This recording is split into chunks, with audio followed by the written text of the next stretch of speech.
Welcome back to the KCC. This is Kenny's Chelsea channel, and today we are going to be getting into the match review of the Clash of Titans, the classic tale of blue versus red, as Chelsea valiantly defended their home territory, Stamford Bridge, against the mighty Giants, Morecambe. All right, guys, but in all seriousness, FA Cup third round action. Chelsea are back to business as usual as they faced off against fourth tier of English football side, bottom of the fourth tier English football in League Two opposition Morecambe. Now, guys, I'm starting to become quite the little sidekick here because not only was I almost nearly 100% spot on when it came to the predicted 11 that I came out with in my match preview, but look at the score prediction, guys. 5-0, exactly what I predicted. Maybe not exactly how I expected it to go, but by all means, the prediction was right. And me, as well as all Chelsea fans out there, should be very happy with the result, as after 4 matches in a row without a win, finally we can say we are winners once again. So, really quickly, let's get into the starting 11 that Enzo Maresca went with. The biggest differences that I came away with from my predicted 11 to the real starting 11 was there was a couple of those players that have some transfer speculation circling around their name that I didn't expect to see in today's match, but they did get out there. And on top of that, I feel like Enzo Maresca was giving more of a chance to our usual B team suspects and not really going so much with the youth as I thought he was going to. But starting in goal, we had the likes of Philip Jorgensen. We'll get into player performances a little bit later. Just want to go through the starting 11 real quickly here. So we had Philip Jorgensen in goal. We had Reece James coming back into the side, starting at right back. Then we had Tosin Adarabioyo starting at right center back, and then Axel Disasi was playing at left center back, which I do feel like that position suited him a little bit better than where we normally see him either playing right back or on the right side of the center back. Then we had Renato Vega starting at left back, Romeo Lavia starting as that CDM. We were playing more of a 4-1-4-1 formation today, similar to what we saw against Crystal Palace last time out. Then we had Pedro Neto starting at right wing, and Kunku and Felix sharing those like 2 8/10 positions. More 10 positions in today's match as we were very pushed forward and all out attack mode. We had Tyreek George playing at left wing, and then we had Mark Gue starting as our lone striker up top. So getting into the match around the 16-minute mark, Joao Felix wins a penalty as the defender had his hands raised up above his head, calling for the ball to be played out of bounds, and then Joao Felix plays a cross in and just smacks him, smack dab in his arms. The referee awards us a penalty. None other than Christopher Nkunku, Mr. Castaway, steps up to the spot, and I just had a bad feeling about this penalty because I just feel like Nkunku looks so uninterested in this match. I really don't want to bash the guy, but I feel like his mind is just away from Chelsea at the moment. He steps up to take the penalty, and it gets blocked.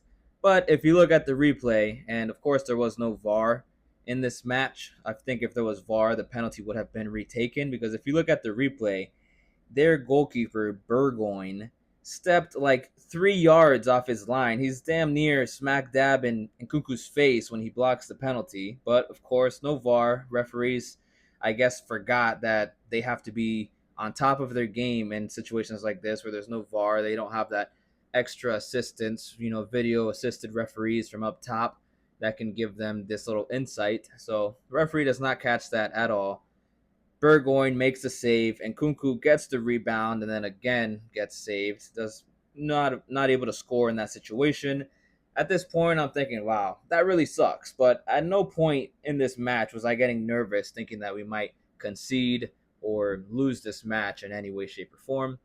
We were just piling on the pressure. First half, I do feel like we didn't look as lively and as energetic as we needed to. Second half, we definitely came out with more energy with the halftime substitutions that Enzo Maresca made. But in that first half, I don't know. The guys seemed to be slowing the game down a little bit too much. Aside from maybe Joao Felix and Tyreek George, I didn't see too much action from the guys out there in the first half. It almost seems like they were like in airplane mode, kind of taking it easy. But Burgoyne was making some really great saves, and I know when you play such a lower opposition like we did in today's match, these things are expected because they're just gonna push back, they're gonna park the bus, they're gonna pray that maybe they can score off of a counter, but they're going to expend all their energy in that first half to try to keep it level and see if they can kind of see out this match. But as the game wears on and the pressure piles on, they're eventually going to crack. So it's either going to take a moment of brilliance or it's going to take some sort of luck or a mistake to get that first goal across the line. And then once that first goal goes across the line, then it's like the floodgates open and then goals just start coming one after the other. And that is exactly what happened here. As in the 39th minute, Tosin takes a long range effort and it is deflected, very harsh deflection from the defender, and finds its way into the back of the net. And we go into halftime up 1-0. So after that, at halftime, Enzo Maresca makes 3 changes. He brings in Malo Gusto for Reece James. He brings in Jadon Sancho for Pedro Neto. And he brings on Cucurella for Romeo Lavia. So now this is what the starting 11 looked like to begin the second half as I pull it up on the screen.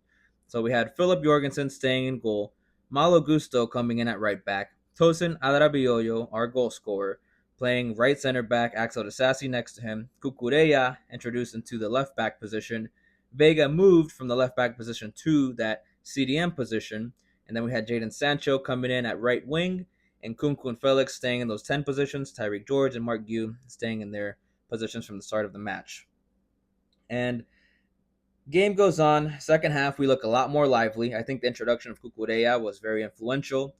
Jadon Sancho looked a lot more lively than Pedro Neto. I was not happy at all with the performance of Pedro Neto in that first half. And once again, the same guy that scored the goal late on in the first half scores a goal later on in the second half. And as in the 71st minute, Tosin scores a beautiful long-range shot. Sancho with the assist, plays it into the edge of the box. Renato Vega with a smart dummy lets the ball go through his legs and out to Tosin Adarabioyo at the edge of the box, who takes one touch and just beautiful curling effort into the top left corner. Nothing the goalkeeper of Morecambe, Burgoyne, could have done about that one. So now we're up 2-0, and all I'm thinking is, here we go. This is where the goals start coming in. And sure enough, only a couple minutes later, Joao Felix scores off of a little quick counterattack that we had. Philip Jorgensen had a little shaky moment, but ends up falling to the legs of Cucurella, I believe. We start marching down the field, and Cucurella lays it off to Tyreek George, who cuts inside and then plays it back to Joao Felix at the edge of the box, who just almost rolls it into the back of the net. Not a lot of power in that shot, but beautiful precision, just making its way into the corner. And now we're up 3-0. And of course, once again, just a couple minutes later now, in the 77th minute, Joao Felix scores a beautiful goal from the corner, right on the edge of the box in the corner. This time, assisted by Cucurella, plays it out to him. Felix fakes left, he fakes right, he cuts onto his right foot, and just bam, a beautiful curling effort into the top right corner of the net. And now, just a minute later, 78th minute, Philip Jorgensen was having a lot of shaky moments, aside from like in the 23rd minute where Reece James kind of gave him a hospital pass. And this is when it was still 0-0, so it was a little bit of pressure in this moment. Reece James passes it back to Jorgensen, a little bit too slow. Morecambe striker is with a full head of steam, running straight at Philip Jorgensen, and he does a beautiful little Cruyff turn to get away from him. But you could see in Jorgensen's face right afterwards, he was like, why the hell did you just put me under that load of pressure for no reason right now? Because knowing how these types of games go, if Morecambe would have scored the first goal, then it would have been complete chaos. Because now all the pressure falls on the Chelsea players, and the entire 11 of Morecambe would just be camped out in front of their goal. So luckily, Jorgensen was able to slip away very swiftly in that moment. But after that, he did have a lot of not a lot, but he had a few shaky moments that were kind of Robert Sanchez-esque, to say the least. So that's why I continue to say I don't think Jorgensen has done enough for us this season to prove that he should be starting over Robert Sanchez in the league. If anything, this just proves to us that we really need to go out in the market. More than likely not going to happen this January, but in the summer for a top level goalkeeper, because that is extremely necessary for us to start meeting our goals. So back to it. 78th minute, Jorgensen, another very shaky moment off of a corner, I believe. He runs out, does not demand the respect that he needs in his own box, tries to punch it out, completely misses. Ball is just slowly bouncing, about to be a goal for Morecambe so that they can get one back. But Axel Disasi, gotta give him his respects today. He had a very solid performance with the goal line clearance, gets it away, and then just like that, we're 4-0 up. And then in the I'm a little lost here. Fifth goal. Where did the fifth goal come from? Why am I blanking right now? Oh, wait. Where did that fifth goal come from? I don't know why I'm blanking right now, but I know we scored a fifth goal somehow, some way. Joao Felix got his 2 goals. Yeah, Tosin got his 2 goals, and then Nkunku. Oh, there we go. I'm sorry. I completely missed. I skipped over Nkunku's goal. I don't know. Maybe I was just giving the guy too much grief. Tosin actually scored our 3rd goal in the 71st minute, and Nkunku scored our 2nd goal in the 49th minute. Sorry about that, guys. I don't know why I just completely skipped over that. In the 49th minute, Nkunku scores after Vega's shot was saved from Burgoyne, deflects into the box, and Nkunku's right there, right around the penalty spot, just in the exact correct place at the correct time to redeem himself for his penalty getting saved. And with his left foot, puts it into the bottom right corner, and that put us up 2-0. Then Tosin's beautiful long-range effort that got no deflection like the first one put us up 3-0. And then Joao Felix scored 2 goals in the 74th and the 77th minute to make it 4 and 5 to bring us up to 5-0. So 5-0 after 4 matches with no wins. We're finally back. Business as usual. Exactly what we should have expected from this match. In just a couple days, we have a very tough match coming up against Bournemouth in the Premier League. So we can't be sleeping, guys. We have to have all of our top players ready for this match. So I'm glad we didn't see the likes of Cole Palmer or Nicholas Jackson being introduced into this match. But just to get into player performances extremely quickly, I will say Jorgensen, he didn't have a whole lot to do today, but he did have a couple of shaky moments. Wasn't too happy with his performance. Definitely expect to see Robert Sanchez continuing as number 1 for us. Tosin, Adarabioyo, wow. 2 long-range efforts resulting in a goal. 1 with a bit of luck. 2nd one, no luck whatsoever. That was just pure skill. So shout out to that man. I'm sure he's going to have shouts for man of the match, but I have another man of the match in my mind. For me, that would be Joao Felix, because Joao Felix looked extremely lively in that first half. He was probably the one causing the most danger for Morecambe in that first half. And then the second half, I was very happy to see him get his 2 goals because I feel like they were very well deserved for the performance that he put in. Not even just offensively, but on defense. He was tracking back, winning the ball back a couple of times. Very happy to see that from Joao Felix. Disasi, very solid today. That left center back position really seemed to have suited him a lot better than when he plays in the right side. I know he's right-footed, and of course this was lower opposition, but we've seen him play pretty shaky, pretty bad in certain situations. So I'm very happy with Disasi. He was given the captain's armband in that second half when Reece James came off. So very happy with Disasi's performance. Renato Vega, very strong. Almost got his goal on the one that ended up getting saved, and Nkunku scored right after. I think he looked a little bit better in the second half, playing in that CDM position versus when he was playing in the left back, because in the first half when he was playing at left back, he would kind of tuck into the midfield next to Romeo Lavia, but Morecambe was just exposing that, and he wasn't getting back quick enough to his left back position. So as soon as Morecambe would win the ball back, they would just boom, bomb it out to their right wing. And Renato Vega was having a tough time because, of course, he doesn't have a whole lot of pace on him. So he looked a lot better in that CDM position. I'm sure maybe that those are little things that Enzo Maresca notices and why he doesn't trust Renato Vega to play in that left back position in the Premier League because he would get exposed a lot more easily versus Premier League opposition than today versus Morecambe. Reece James and Romeo Lavia, just happy that they're back. They're working back towards full match fitness. Reece James looked okay. Romeo Lavia looked a little bit better than Reece James, I would say, in today's match. But once again, they're coming back from injuries. They're just working their way back. Pedro Neto, I was very disappointed. I think he had a bad performance in that first half. I really don't think he was showing his qualities at all. I was very disappointed in what I saw from him today. When Jadon Sancho came on for him in the second half, I feel like that completely turned the game over on its head. Jadon Sancho a lot more lively. You saw him shifting over from left to right and just helping create more in that attack, offering a lot more than what Pedro Neto was just kind of spamming crosses into the box, hoping to, make something happen. Jadon Sancho, a lot more diversity in his attacking qualities. So very happy with Sancho, not happy at all with Pedro Neto. Hopefully we see maybe the likes of Noni Madueke, who I'm surprised we didn't see at all in today's match, play in the Premier League game against Bournemouth. Maybe that's the plan, or maybe Noni Madueke just has completely fallen out of favor with Enzo Maresca, and we don't see him for a while. So we'll have to keep tabs on that and see what's going on there. The introduction of Cucurella, I think, was very influential. He kept, dropping into those spaces on the left side and just playing those low-driven crosses into the box. I think Cucurella was very influential.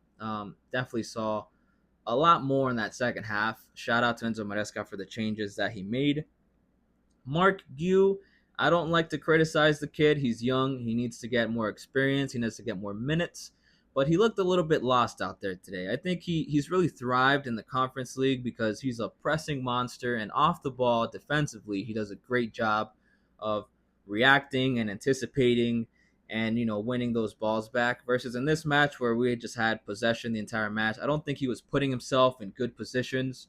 He just had that one effort, I think it was in the first half, where he took a shot and it hit the outside of the side netting, but he just looked a little bit lost out there today. I think he definitely needs a lot more to grow and kind of fulfill that position.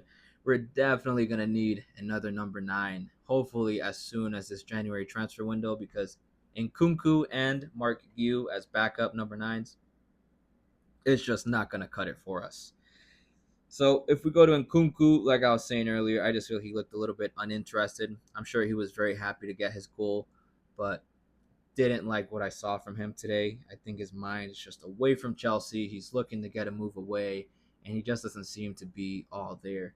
And then Joao Felix is who I would give the man of the match to. I believe he was sensational today. Really deserved those 2 goals. And then Tyreek George, very happy with his performance as well. I feel like every time we see him out, we see him continuing to grow. Of course, he's still on the lookout for his first senior goal, but I'm sure soon it will come. Tyreek George, very happy with his performance. So that's all for the player performances, guys. I'm not going to get too deep into match statistics and all those analytics today. So all I'm going to say, guys, is I'm very happy that we got the win. I'm sure all of you Chelsea fans out there are happy as well. Back to business as usual. So, guys, thank you for watching this video. If you guys have not yet done so, please subscribe to the channel. Smash the like button on this video if you guys are happy about that win. And, of course, leave a comment down below. Let's get a conversation started. How are you guys feeling after that match? All right, guys, I'll be coming out in a day or so with the match preview for Chelsea's next match in the Premier League this Tuesday against Bournemouth. Peace.